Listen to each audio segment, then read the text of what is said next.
Welcome to Real Reviews. This week, Guy Ritchie returns to like his lock, stock, and snatch roots. Yeah. With The Gentlemen. Yeah. The first non-Guy Ritchie stinker in about the last 2 or 3 movies. So it was Aladdin, King Arthur.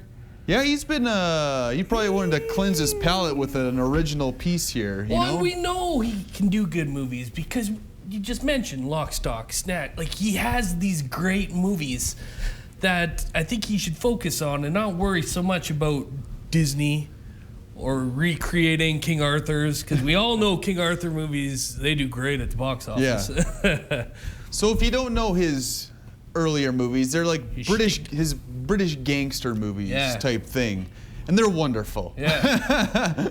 The way he tells a story is very much a Guy Ritchie thing. Mm-hmm. Like, you can tell, just like Tarantino has his flavor, Guy Ritchie has his flavor. Yeah. And right off the bat, you get that in this movie. You see Matthew McConaughey.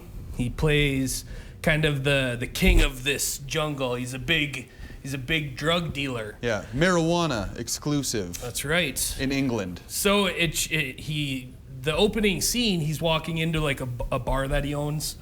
Get me a pickled egg and a pint. And then you see some blood splatter, you hear a gun, and then all of a sudden you're in Charlie Hunnam's apartment, who's Matthew McConaughey's number 2. And then you have Hugh Grant in there, and he's telling a story. Yeah. And he wants to, Hugh Grant is a reporter, and he's trying to figure out what just happened in these past 24, 48 hours that the crime world is like erupt. So he's telling you the story that you're watching on the screen, and then of course by then it all catches up to itself and then has the ending of the movie with a little Guy Ritchie twist where it explains, you have the shock and the awe, then it explains everything that went on kind of that you didn't see as it happened before, which is what Guy Ritchie does. But I really love this movie, especially Hugh Grant, Charlie Hunnam, and Colin Farrell. Oh. Were beauties in this movie. They're so good. It's because the story's coming from like Hugh Grant's like perspective, and the type of character that he plays very flamboyant. So you can tell when the story starts ramping up and starts getting a little too exaggerated.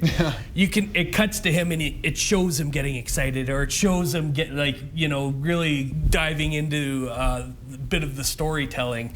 And Charlie Hunnam's just trying to like wheel him back in, like, no, that's not what happened. I really enjoyed how this movie's very funny, but they don't write jokes. No. It's just funny the way it's laid out and the way they talk. And they do say jokes, but it's never like an obvious joke. No, yeah. You know, Colin Farrell, I'm telling you, just the way he talks and some of the stuff that comes out of his mouth. His accent, and then the conversations, it's not meant to be funny. Like, they're talking, it's a very serious point, but the things that are being said, you can't help but laugh because it just sounds like ridiculous. Absolutely ridiculous, yeah. I was expecting a good time, and I was pleasantly surprised that it actually went a little above what I thought it was gonna accomplish, you know? I'm gonna give this movie an 8 out of 10. Yeah, same, 8 out of 10. This is like 4 weeks in a row. What's going on in 2020? I seriously, I went into this one not expecting much because it's Guy Ritchie and he's very much hit or miss. Even if you've seen Snatch or Lock, Stock, and Two Smoking Barrels and it's not your type of comedy, I wouldn't recommend seeing this.